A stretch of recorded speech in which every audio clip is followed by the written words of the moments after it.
क्या आपने कभी सोचा कि आपके सेब के पेड़ तेजी से क्यों नहीं बढ़ते? या फिर उनकी ग्रोथ को सुपरचार्ज कैसे किया जा सकता है? क्या आप चाहते हैं कि आपके पेड़ हरे भरे हों, उनकी शाखाएं मजबूत हों और वो ढेर सारे रसीले सेब दें? आज हम एक ऐसी साइंस का सीक्रेट खोलने वाले हैं जो आपके सेब के पेड़ों की ग्रोथ को नेक्स्ट लेवल पर ले जा सकती है, और वो है प्लांट फिजियोलॉजी। नमस्कार दोस्तों, स्वागत है आपका हार्मोनिक रूट्स पर, जहां प्राचीन ज्ञान को आधुनिक जीवनशैली से जोड़ते हैं। जी हाँ, प्लांट फिजियोलॉजी वो छुपा हुआ जादू है जो आपके पेड़ों को हरा भरा, स्ट्रॉन्ग और फलदार बनाता है। ये साइंस हमें बताती है कि पेड़ कैसे सूरज की रोशनी, पानी और मिट्टी से मिलने वाले न्यूट्रिएंट्स को यूज करते हैं ताकि उनकी ग्रोथ तेज हो और वो ज्यादा से ज्यादा फल दे सकें। इस वीडियो में हम सीखेंगे कि फोटोसिंथेसिस, प्लांट हार्मोन्स और ग्रोथ और डेवलपमेंट जैसे कॉन्सेप्ट्स आपके सेब के पेड़ों की ग्रोथ को कैसे बूस्ट करते हैं। हम हर कॉन्सेप्ट को आसान भाषा में समझाएंगे ताकि आप इसे अपनी खेती में तुरंत यूज कर सकें। साथ ही हम कुछ प्रैक्टिकल टिप्स भी शेयर करेंगे जो हिमाचल, कश्मीर या उत्तराखंड जैसे सेब के बागानों में काम आएंगे। तो चलिए साइंस की इस सीक्रेट दुनिया में कदम रखते हैं और अपने सेब के पेड़ों की ग्रोथ का राज जानते हैं।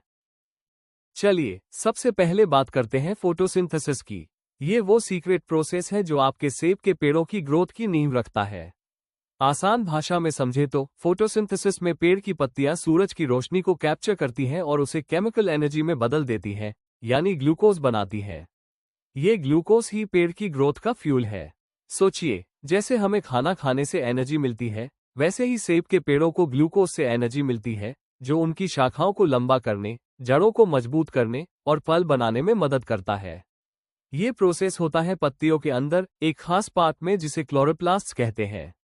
क्लोरोप्लास्ट्स में एक हरा रंग का पिगमेंट होता है जिसे क्लोरोफिल कहते हैं। ये वही है जो पत्तियों को हरा रंग देता है और सूरज की रोशनी को अब्सॉर्ब करता है। इसके लिए पेड़ को सूरज की रोशनी, पानी और हवा से कार्बन डाइऑक्साइड चाहिए, और इस प्रोसेस में पेड़ ऑक्सीजन रिलीज करता है।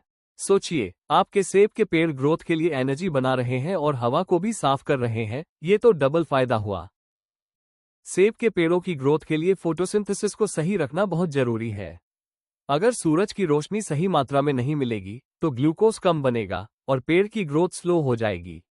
मान लीजिए आपने अपने सेब के पेड़ों को ऐसी जगह लगाया जहां ऊंचे ऊंचे पेड़ों की छाया पड़ती है। ऐसे में सूरज की रोशनी कम मिलेगी और फोटोसिंथेसिस सही से नहीं होगा। नतीजा, पेड़ की ग्रोथ रुक जाएगी और फल भी छोटे छोटे रह जाएंगे। तो आप क्या कर सकते हैं? अपने सेब के पेड़ों को ऐसी जगह लगाएं जहां दिन में कम से कम 6 से 8 घंटे डायरेक्ट सनलाइट मिले। पेड़ों को बहुत पास पास ना लगाएं ताकि एक पेड़ की छाया दूसरे पर ना पड़े। अगर आपके ऑर्चर्ड में कुछ पेड़ बहुत घने हो गए हैं तो उनकी प्रूनिंग करें, यानी उनकी कुछ शाखाओं को काट दें ताकि सूरज की रोशनी हर पेड़ तक पहुंचे। और हाँ, पत्तियों को साफ रखें, धूल या कीड़े हटाएं ताकि वो सूरज की रोशनी अच्छे से अब्सॉर्ब कर सकें। मान लीजिए आप हिमाचल के किसी ठंडे इलाके में खेती कर रहे हैं जहां सर्दियों में सूरज की रोशनी कम मिलती है। ऐसे में आप अपने पेड़ों को साउथ डायरेक्शन में लगाएं ताकि ज्यादा से ज्यादा सनलाइट मिल सके। फोटोसिंथेसिस को बूस्ट करके आप अपने सेब के पेड़ों की ग्रोथ को तेज कर सकते हैं। अब चलते हैं अगले सीक्रेट की ओर, रेस्पिरेशन, जो ग्रोथ के लिए एनर्जी देता है। अब हम बात करेंगे रेस्पिरेशन की। ये वो सीक्रेट प्रोसेस है जो फोटोसिंथेसिस से बने ग्लूकोज को ब्रेक डाउन करता है और पेड़ को एटीपी देता है। एटीपी एक तरह की एनर्जी है। इसे आप पेड़ का पावर हाउस समझ सकते हैं जो ग्रोथ के लिए चाहिए। सोचिए, जैसे हमें काम करने के लिए खाने से एनर्जी मिलती है, वैसे ही सेब के पेड़ों को एटीपी से एनर्जी मिलती है। ये एनर्जी पेड़ की हर एक्टिविटी के लिए जरूरी है, जैसे नई शाखाएं बनाना, जड़ों को गहरा करना और फूलों को फल में बदलना। रेस्पिरेशन दो तरह की हो सकती है, एरोबिक और एनाएरोबिक। एरोबिक रेस्पिरेशन में ऑक्सीजन यूज होता है और ये सबसे कॉमन है। इस प्रोसेस में ग्लूकोज को ऑक्सीजन की मदद से तोड़ा जाता है और ढेर सारा एटीपी बनता है। लेकिन अगर पेड़ की जड़ों को ऑक्सीजन नहीं मिले, जैसे कि ज्यादा पानी भरने से, तो एनाएरोबिक रेस्पिरेशन शुरू हो जाती है। ये कम एटीपी देती है और पेड़ की ग्रोथ को स्लो कर सकती है। सेब ग्रोअर्स के लिए ये समझना बहुत जरूरी है। अगर जड़ें हेल्दी नहीं होंगी तो रेस्पिरेशन सही से नहीं होगा और ग्रोथ रुक सकती है। मान लीजिए आपने अपने ऑर्चर्ड में इतना पानी डाल दिया कि जड़ों के आसपास पानी जमा हो गया। ऐसे में जड़ों को ऑक्सीजन नहीं मिलेगा और एरोबिक रेस्पिरेशन रुक जाएगा। नतीजा, पेड़ की ग्रोथ स्लो हो जाएगी और पेड़ कमजोर हो जाएगा। तो आप क्या कर सकते हैं? अपने ऑर्चर्ड में ड्रेनेज सिस्टम अच्छा रखें ताकि पानी जमा ना हो। अगर आप कश्मीर के किसी इलाके में खेती कर रहे हैं जहां बारिश ज्यादा होती है, तो अपने बागान को ढलान वाली जगह पर बनाएं ताकि पानी बह जाए। जड़ों के आसपास मिट्टी को ढीला रखें ताकि ऑक्सीजन आसानी से पहुंचे। इसके लिए आप समय समय पर मिट्टी को खोद सकते हैं, लेकिन ध्यान रखें जड़ों को नुकसान ना हो। और हाँ, ज्यादा पानी देने से बचें। सेब के पेड़ों को जरूरत के हिसाब से ही पानी दें। अगर आप ड्रिप इरिगेशन सिस्टम यूज करते हैं तो आप पानी की सही मात्रा कंट्रोल कर सकते हैं। रेस्पिरेशन को सही रखकर आप अपने सेब के पेड़ों की ग्रोथ को स्ट्रॉन्ग बना सकते हैं। अब चलते हैं अगले सीक्रेट की ओर, वाटर रिलेशंस, जो ग्रोथ के लिए पानी का सही यूज करता है। अब हम बात करेंगे वाटर रिलेशंस की।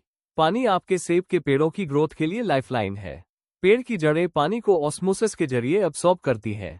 ऑस्मोसिस एक ऐसा प्रोसेस है जिसमें पानी जड़ों के अंदर जाता है, क्योंकि जड़ों में पानी की सांद्रता कम होती है। फिर वो पानी जाइलम के जरिए पत्तियों और फलों तक पहुंचता है। जाइलम को आप पेड़ की पानी की पाइपलाइन समझ सकते हैं। ये पानी को नीचे से ऊपर तक ले जाता है। लेकिन पेड़ पानी को ट्रांसपिरेशन के जरिए भी लूज करता है, यानी पत्तियों से वाष्प के रूप में पानी बाहर निकलता है। ट्रांसपिरेशन एक तरह से पेड़ की सांस लेने की प्रक्रिया है जो पेड़ को ठंडा रखती है, लेकिन इसमें पानी भी खर्च होता है। सेब के पेड़ों की ग्रोथ के लिए सही मात्रा में पानी बहुत जरूरी है। अगर पानी कम हुआ तो पेड़ की ग्रोथ स्लो हो जाएगी। पत्तियां मुरझा जाएंगी, शाखाएं कमजोर रहेंगी और फल भी छोटे रह जाएंगे। और अगर पानी ज्यादा हुआ तो जड़ें सड़ सकती हैं, जैसा कि हमने रेस्पिरेशन में देखा। मान लीजिए आप उत्तराखंड के किसी पहाड़ी इलाके में खेती कर रहे हैं जहां गर्मियों में पानी की कमी हो जाती है। ऐसे में अगर आपने सही समय पर पानी नहीं दिया तो पेड़ स्ट्रेस में आ जाएगा और उसकी ग्रोथ रुक जाएगी। दूसरी तरफ अगर आपने बारिश के मौसम में जरूरत से ज्यादा पानी डाल दिया तो जड़ें सड़ सकती हैं। तो आप प्रैक्टिकली क्या कर सकते हैं? ड्रिप इरिगेशन सिस्टम यूज करें। इससे पानी डायरेक्ट जड़ों तक पहुंचेगा और वेस्टेज कम होगा। सुबह या शाम को पानी दें ताकि ट्रांसपिरेशन की वजह से पानी कम लूज हो। अगर आप दोपहर में पानी देते हैं तो सूरज की गर्मी की वजह से पानी जल्दी सूख जाएगा और पेड़ को पूरा फायदा नहीं मिलेगा। मिट्टी की नमी चेक करें। अगर मिट्टी 2 से 3 इंच गहराई तक सूखी है तभी पानी दें। इसके लिए आप एक छोटा सा टूल यूज कर सकते हैं या अपनी उंगली से मिट्टी को चेक कर सकते हैं। अगर मिट्टी गीली है तो पानी देने की जरूरत नहीं है। पानी का सही मैनेजमेंट आपके सेब के पेड़ों की ग्रोथ को तेज कर सकता है। अब चलते हैं अगले सीक्रेट की ओर, मिनरल न्यूट्रिशन, जो ग्रोथ के लिए न्यूट्रिएंट्स देता है। अब बात करते हैं मिनरल न्यूट्रिशन की। जैसे हमें हेल्दी रहने के लिए विटामिन्स और मिनरल्स चाहिए, वैसे ही सेब के पेड़ों को भी न्यूट्रिएंट्स चाहिए। ये न्यूट्रिएंट्स ग्रोथ के लिए बहुत जरूरी है। सोचिए, जैसे हमें एक बैलेंस्ड डाइट चाहिए जिसमें प्रोटीन, कार्ब्स और विटामिन्स हो, वैसे ही सेब के पेड़ों को भी एक बैलेंस्ड डाइट चाहिए जो मिट्टी से मिलती है। कुछ इंपॉर्टेंट न्यूट्रिएंट्स हैं नाइट्रोजन, फास्फोरस, पोटेशियम और कैल्शियम। चलिए इनके बारे में एक एक करके समझते हैं। नाइट्रोजन पत्तियों और शूट की ग्रोथ के लिए जरूरी है। ये पेड़ को हरा भरा बनाता है क्योंकि ये क्लोरोफिल बनाने में मदद करता है, वही क्लोरोफिल जो फोटोसिंथेसिस के लिए जरूरी है। अगर आपके सेब के पेड़ की पत्तियां पीली पड़ रही हैं तो शायद नाइट्रोजन की कमी है। फास्फोरस जड़ों की ग्रोथ में मदद करता है, जो पेड़ को स्ट्रॉन्ग बेस देता है। अगर जड़ें मजबूत होंगी तो पेड़ ज्यादा पानी और न्यूट्रिएंट्स अब्सॉर्ब कर सकेगा और उसकी ग्रोथ तेज होगी। पोटेशियम पेड़ की ओवरऑल ग्रोथ और स्ट्रेंथ बढ़ाता है। ये पेड़ को स्ट्रेस से लड़ने की ताकत देता है, जैसे कि ड्राउट या ठंड के मौसम में। और कैल्शियम पेड़ को हेल्दी रखता है ताकि ग्रोथ स्मूथ हो। कैल्शियम की कमी से सेब में बिटर पिट जैसी प्रॉब्लम हो सकती है, जिसमें फल पर छोटे छोटे काले धब्बे बन जाते हैं। आप क्या कर सकते हैं? सबसे पहले हर सीजन में मिट्टी का टेस्ट करवाएं ताकि पता चले कि कौन सा न्यूट्रिएंट कम है। मान लीजिए आप हिमाचल के किसी गांव में खेती कर रहे हैं और वहां की मिट्टी में नाइट्रोजन की कमी है, तो आप नाइट्रोजन बेस्ड फर्टिलाइजर्स डाल सकते हैं। ऑर्गेनिक फर्टिलाइजर्स जैसे गोबर की खाद या वर्मी कंपोस्ट यूज करें। ये मिट्टी को हेल्दी बनाते हैं और न्यूट्रिएंट्स को स्लोली रिलीज करते हैं। एनपीके फर्टिलाइजर सही मात्रा में डालें। ज्यादा फर्टिलाइजर से पेड़ की ग्रोथ को नुकसान हो सकता है। अगर आपने ज्यादा नाइट्रोजन डाल दिया तो पेड़ की पत्तियां तो बहुत हरी हो जाएंगी, लेकिन फल कम लगेंगे क्योंकि सारी एनर्जी पत्तियों में चली जाएगी। इसलिए बैलेंस बहुत जरूरी है। आप अपने लोकल एग्रीकल्चर ऑफिस से भी सलाह ले सकते हैं ताकि आपको पता चले कि आपके इलाके की मिट्टी के लिए कौन सा फर्टिलाइजर बेस्ट है। मिनरल न्यूट्रिशन को सही रखकर आप अपने सेब के पेड़ों की ग्रोथ को बूस्ट कर सकते हैं। अब चलते हैं अगले सीक्रेट की ओर, प्लांट हार्मोन्स जो ग्रोथ का जादू करते हैं। अब हम बात करेंगे प्लांट हार्मोन्स की। ये वो जादुई सीक्रेट्स हैं जो आपके सेब के पेड़ों की ग्रोथ को कंट्रोल करते हैं। सोचिए, जैसे हमारे शरीर में हार्मोन्स होते हैं जो हमें बढ़ने, हेल्दी रहने और स्ट्रेस से लड़ने में मदद करते हैं, वैसे ही पेड़ों में भी हार्मोन्स होते हैं।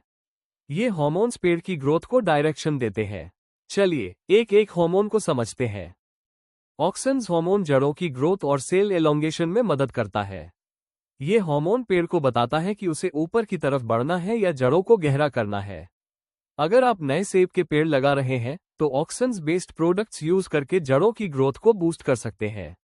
मान लीजिए आपने नई वैरायटी के सेब के पेड़ लगाए हैं और उनकी जड़ें सही से ग्रो नहीं कर रही हैं। ऐसे में ऑक्सिन्स का यूज जड़ों को मजबूत कर सकता है। जिबरेलिन्स स्टेम की ग्रोथ और सीड जर्मिनेशन में हेल्प करते हैं। अगर आपके सेब के पेड़ की ग्रोथ स्लो है या वो ऊंचे नहीं हो रहे तो जिबरेलिन्स बेस्ड स्प्रे यूज करने से फायदा हो सकता है। साइटोकाइनिन्स सेल डिवीजन को बूस्ट करते हैं जिससे पेड़ की ग्रोथ तेज होती है। ये हार्मोन पत्तियों को लंबे टाइम तक हरा रखता है ताकि फोटोसिंथेसिस सही से होता रहे। एब्सिसिक एसिड स्ट्रेस रिस्पॉन्स में हेल्प करता है ताकि ग्रोथ रुकने से बचे। मान लीजिए गर्मियों में पानी की कमी हो गई तो एब्सिसिक एसिड पत्तियों के छोटे छोटे छेद, जिन्हें स्टोमेटा कहते हैं, उन्हें बंद कर देता है ताकि पानी लूज ना हो। और एथिलीन फ्रूट रिपेनिंग में रोल प्ले करता है जो ग्रोथ की जर्नी का आखिरी स्टेज है। अगर आपके सेब टाइम पर नहीं पक रहे तो एथिलीन बेस्ड प्रोडक्ट्स यूज कर सकते हैं। प्रैक्टिकली आप प्लांट हार्मोन्स को सही टाइम पर यूज करके अपने सेब के पेड़ों की ग्रोथ को तेज कर सकते हैं। लेकिन ध्यान रखें, इनका यूज सही मात्रा में करना है, नहीं तो पेड़ को नुकसान हो सकता है। मान लीजिए आपने जिबरेलिन्स का ज्यादा यूज कर लिया तो पेड़ की शाखाएं तो लंबी हो जाएंगी लेकिन वो कमजोर रहेंगी और हवा में टूट सकती हैं। इसलिए हमेशा अपने लोकल एग्रीकल्चर एक्सपर्ट से सलाह लें ताकि आपको सही डोज पता चल सके। प्लांट हार्मोन्स को समझकर आप अपने सेब के पेड़ों की ग्रोथ को एक नया डायरेक्शन दे सकते हैं। अब चलते हैं अगले सीक्रेट की ओर, ग्रोथ और डेवलपमेंट जो ग्रोथ की पूरी जर्नी बताता है।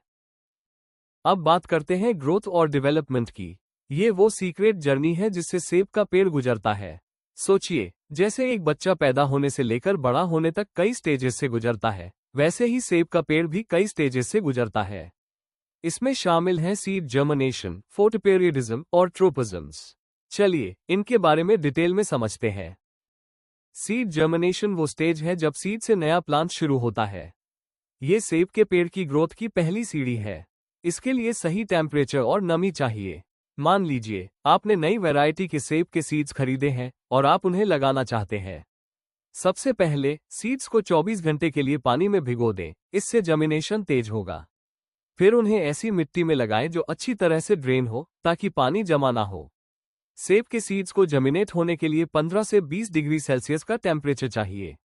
अगर आप कश्मीर जैसे ठंडे इलाके में हैं तो सर्दियों में सीड्स को घर के अंदर जर्मिनेट करें और फिर स्प्रिंग में बाहर लगाएं।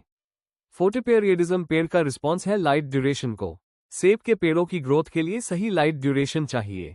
सेब के पेड़ों को फूल आने और ग्रोथ के लिए लंबे दिन चाहिए, यानी कम से कम 12 से 14 घंटे की सनलाइट। अगर आपके ऑर्चर्ड में लाइट कम है तो आर्टिफिशियल लाइट्स यूज करने का सोच सकते हैं। ट्रोपिज्म्स ग्रोथ रिस्पॉन्स है, जैसे लाइट की तरफ बढ़ना, फोटोट्रोपिज्म, या ग्रेविटी की तरफ जड़ों का बढ़ना, ग्रेविट्रोपिज्म। मान लीजिए आपने देखा कि आपके सेब के पेड़ की शाखाएं एक तरफ ज्यादा बढ़ रही है। ऐसा इसलिए होता है क्योंकि वो सूरज की रोशनी की तरफ जा रहे हैं। इसे फोटोट्रोपिज्म कहते हैं। इन स्टेजेस को समझकर आप अपने सेब के पेड़ों की ग्रोथ को सही डायरेक्शन दे सकते हैं। अब चलते हैं आखिरी सीक्रेट की ओर, स्ट्रेस फिजियोलॉजी जो ग्रोथ को प्रोटेक्ट करता है। आखिर में हम बात करेंगे स्ट्रेस फिजियोलॉजी की। ये वो सीक्रेट है जो आपके सेब के पेड़ों की ग्रोथ को स्ट्रेस से बचाता है। सेब के पेड़ों को कई तरह के स्ट्रेस फेस करने पड़ते हैं, एबायोटिक स्ट्रेस और बायोटिक स्ट्रेस। चलिए इनके बारे में डिटेल में समझते हैं। एबायोटिक स्ट्रेस में ड्राउट, ज्यादा टेम्परेचर या मिट्टी में सॉल्ट की प्रॉब्लम आती है। मान लीजिए आप उत्तराखंड के किसी इलाके में खेती कर रहे हैं जहां गर्मियों में पानी की कमी हो जाती है। ऐसे में ड्राउट की वजह से पेड़ की ग्रोथ रुक सकती है। ड्राउट से बचने के लिए ड्रिप इरिगेशन यूज करें और मल्चिंग करें, यानी जड़ों के आसपास सूखी घास या पत्तियां डालें ताकि नमी बनी रहे। अगर टेम्परेचर बहुत ज्यादा हो रहा है तो पेड़ों के आसपास शेड नेट लगाएं ताकि वो सूरज की तेज गर्मी से बचे रहें। बायोटिक स्ट्रेस में पेस्ट्स और डिजीज की प्रॉब्लम आती है। सेब के पेड़ों में स्कैब डिजीज कॉमन है। इसमें पत्तियों और फलों पर काले धब्बे बन जाते हैं। इसके लिए रेगुलर स्प्रे करें। आप ऑर्गेनिक फंगिसाइड्स यूज कर सकते हैं, जैसे नीम का तेल। पेड़ों को साफ रखें, सूखी पत्तियों और टूटी शाखाओं को हटाएं ताकि डिजीज ना फैले। पेड़ खुद को बचाने के लिए एब्सिसिक एसिड और एथिलीन जैसे हार्मोन्स और सेकेंडरी मेटाबोलाइट्स प्रोड्यूस करते हैं, जो ग्रोथ को प्रोटेक्ट करते हैं। एब्सिसिक एसिड ड्राउट के टाइम स्टोमेटा को बंद कर देता है ताकि पानी लूज ना हो। एथिलीन स्ट्रेस रिस्पॉन्स में मदद करता है और पेड़ को डिजीज से लड़ने की ताकत देता है। आप organic pest control methods use करके पेड़ों की डिफेंस को सपोर्ट कर सकते हैं। मान लीजिए आपके बागान में एफिड्स, छोटे कीड़े, की प्रॉब्लम है, तो आप नीम का तेल या लहसुन का स्प्रे यूज कर सकते हैं। स्ट्रेस को मैनेज करके आप अपने सेब के पेड़ों की ग्रोथ को सेफ रख सकते हैं।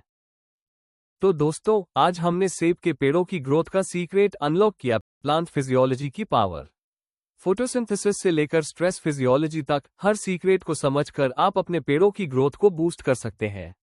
अब आप जानते हैं कि सूरज की रोशनी, पानी, न्यूट्रिएंट्स और हार्मोन्स आपके सेब के पेड़ों की ग्रोथ को कैसे प्रभावित करते हैं।